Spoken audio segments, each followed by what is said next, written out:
Good afternoon बच्चों। हम व्याकरण के वर्ण विचार के दो भाग पढ़ चुके हैं, जिनमें हमने वर्ण क्या होता है, वर्ण के कितने भेद होते हैं, स्वर के कितने भेद होते हैं, वो सारी चीज़ें हमने पढ़ ली थी। कल हमने पढ़ा था कि उच्चारण के प्रयत्न के आधार पर हमारे जो स्वर होते हैं उसको तीन पार्ट्स में हमने डिवाइड किया है, जिसमें हम अग्र स्वर कल पढ़ चुके हैं। ठीक है, उसके बाद हमारा पार्श्व स्वर आता है। पार्श्व स्वर हमारे कितने होते हैं, वो हमारे होते हैं 5, जिसमें हमारा उ, आ, ओ और औ आता है। ठीक है, इन स्वरों के उच्चारण में जो जीभ का पिछला भाग, देखो आपको यहाँ से ही पता चल जाएगा। पार्श्व यानी पीछे, अग्र यानी आगे, तो पार्श्व पीछे यानी कि जीभ का पिछला भाग सक्रिय रहता है। हम पिछले भाग से यानी हमारी जीभ का पिछला भाग इन वर्णों को बोलने में, इन वर्णों के उच्चारण के लिए प्रयोग करते हैं, तो इसलिए ये हमारे पार्श्व स्वर कहलाएंगे। मध्य स्वर हमारे क्या होते हैं, बीच, यानी कि जिसमें हम जीभ का बीच वाला भाग यूज़ करते हैं, वो हमारे मध्य स्वर कहलाते हैं। वो हमारा ए होता है। देखिए, मध्य स्वर में हमारा सिर्फ एक ही आएगा, वो हमारा होगा ए। ठीक है, उसके बाद हम बात करते हैं उच्चारण में प्रयुक्त अंग के आधार पर। ठीक है, ये हमारा तीसरा भाग है, उच्चारण में प्रयुक्त अंग के आधार पर। तो इस आधार पर स्वरों के 2 भेद होते हैं। कितने भेद होते हैं? 2, जिनमें हमारा निरानुनासिक स्वर आते हैं और अनुनासिक स्वर आते हैं। निरानुनासिक स्वर क्या होता है? वर्णमाला में स्थित सभी स्वरों के उच्चारण केवल मुख से किए जाते हैं, तो बिल्कुल मुख से ही होते हैं। इन सभी को निरानुनासिक स्वर कहते हैं, अर्थात ए, आ, ई, उ, री, ए, ऐ, ओ, औ निरानुनासिक हैं, यानी कि जितने भी स्वर हैं सारे निरानुनासिक हैं। ठीक है, तो उसके बाद अनुनासिक स्वर क्या होते हैं? जिन स्वर ध्वनियों के उच्चारण का आरंभ तो मुख से तथा अंत नाक के द्वारा हो।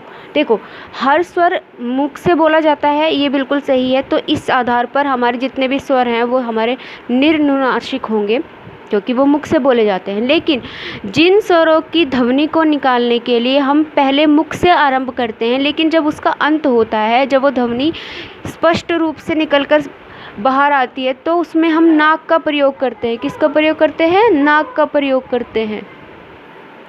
ठीक है, इन्हें अनुनासिक स्वर कहते हैं। ये 10 होते हैं। देखो, ये भी हमारे 10 होते हैं। इसमें हमने ऋ को छोड़ दिया है, तो बाकी सबको लिया ही, जितने भी स्वर हैं सब हैं, लेकिन उसके ऊपर चंद्र बिंदु है। तो आप सभी को पता है कि चंद्र बिंदु का जो उपयोग होता है, वो जब आप बोलते हो तो वो उसकी जो ध्वनि निकलती है वो आपकी नाक से निकलती है।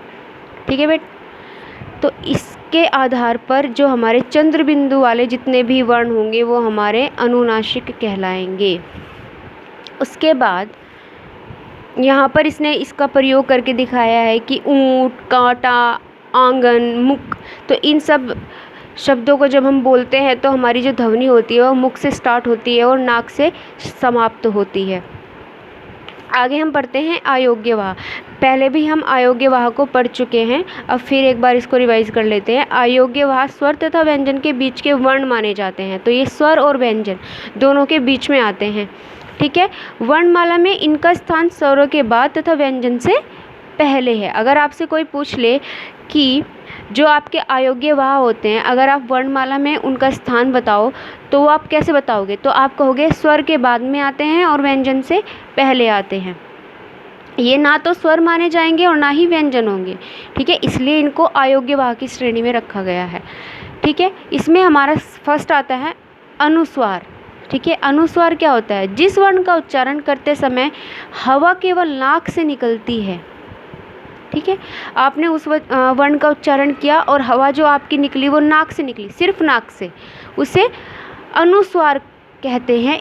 इसे वर्ण के ऊपर बिंदु के रूप में लिखा जाता है। जैसे कि आप एक बिंदु का प्रयोग कर देते हैं ना किसी शब्द के ऊपर, उसकी जो ध्वनि निकलती है वो केवल आपकी नाक से बाहर निकलती है।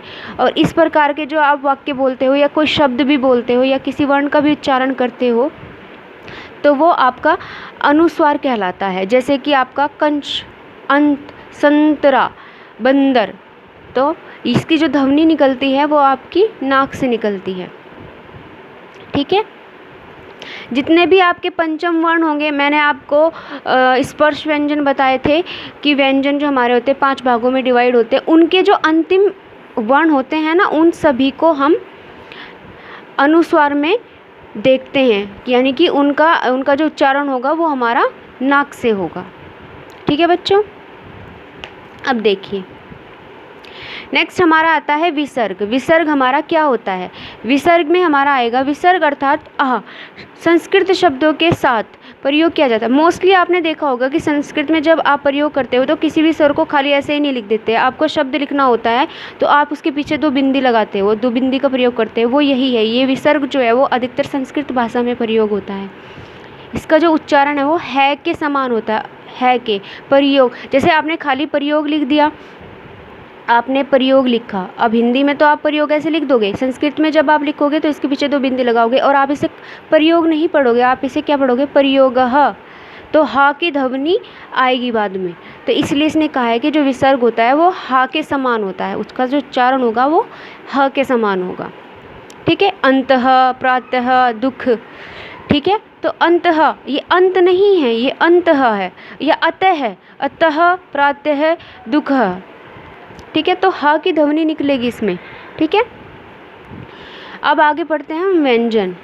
व्यंजन जो हमारे हो गए, जिन वर्णों के उच्चारण में स्वरों की सहायता ली जाती है उनको हम व्यंजन कहते हैं। जिनको हम स्वतंत्रता के रूप में नहीं पढ़ सकते या नहीं बोल सकते हैं वो हमारे व्यंजन कहलाएंगे। व्यंजन खाली हम ऐसे ही स्वतंत्र नहीं होते, व्यंजन स्वतंत्र नहीं होंगे, उनको बोलने के लिए, उनका उच्चारण करने के लिए हमें स्वर की आवश्यकता होती है, उनकी मात्रा की आवश्यकता होती है। ठीक, हिंदी वर्णमाला में कुल 35 व्यंजन इन्होंने बताए हैं। ठीक है, कितने बताए हैं? 35। ठीक है, व्यंजन के भेद देखिए, कहीं कहीं पर हम 33 पढ़ते हैं, कहीं कहीं पर हम 35 पढ़ते हैं। तो 33 और 35 और 47 और 52 में इन सब को एक बार देखना। अगर 47 है तो आपके स्वर भी कम हो जाएंगे और आपके व्यंजन भी कम हो जाएंगे, और अगर आपके 52 है तो उसमें आपके स्वर बढ़ जाएंगे और व्यंजन भी बढ़ेंगे क्योंकि वो 52 है। तो इस प्रकार से आप इनको पढ़ना। व्यंजन के भेद, उच्चारण के आधार पर व्यंजन के 3 भागों में हमने व्यंजन को डिवाइड किया है उच्चारण के आधार पर। फर्स्ट आपका क्या है? उच्चारण स्थान के आधार पर। जिस प्रकार स्वर का उच्चारण स्थान था उसी प्रकार व्यंजन का भी उच्चारण स्थान होगा। चलिए इसे पढ़ लेते हैं। इस आधार पर व्यंजनों के 3 भेद होते हैं। कितने भेद होते हैं? 3। फर्स्ट, स्पर्श व्यंजन। मैंने स्टार्टिंग में ही आपको बताया था कि व्यंजन को 5 भागों में डिवाइड किया है और ये वही 5 भाग हैं जिनमें हमने हर भाग में 5-5 व्यंजन रखे थे। वो टोटल मिलाकर 25 हुए थे और 5 भागों में वो डिवाइड थे। वो स्पर्श व्यंजन कहलाते हैं। और स्पर्श व्यंजन आपके कैसे मैं तक होते हैं, कैसे लगाकर मैं तक जितने भी व्यंजन बीच में आएंगे वो सब स्पर्श व्यंजन कहलाते हैं। ठीक है बच्चों, तो पढ़ लेते हैं एक बार। स्पर्श व्यंजन, इन व्यंजनों का उच्चारण करते समय हमारी जो जीभ होती है वो मुख के अलग अलग भागों को छूती है। ठीक है, क वर्ग से प वर्ग तक सभी 25 व्यंजन स्पर्श व्यंजन होते हैं। और इसके अतिरिक्त आपका देखिए ये 2 व्यंजन भी आपके स्पर्श में ही आएंगे। इनका कहीं, हालांकि इनका कहीं जिक्र नहीं है कि 25 स्पर्श व्यंजन में इनका कहीं जिक्र है, लेकिन ये भी आपके उसमें आते हैं, स्पर्श व्यंजन में आते हैं। ठीक है, तो देखिए बच्चों, ये वाली ध्वनि और ये वाली ध्वनि अलग होती है। इस बात का आपको पता होगा, ये वाली ध्वनि और ये वाली ध्वनि अलग होती है। ठीक है, तो इस चीज़ को आपको ध्यान में रखना है कि ये क्या होगा और ये क्या होगा। आज हम स्पर्श व्यंजन तक ही पढ़ेंगे, आगे की जो क्लास होगी वो हम कर लेंगे। ठीक है बच्चों।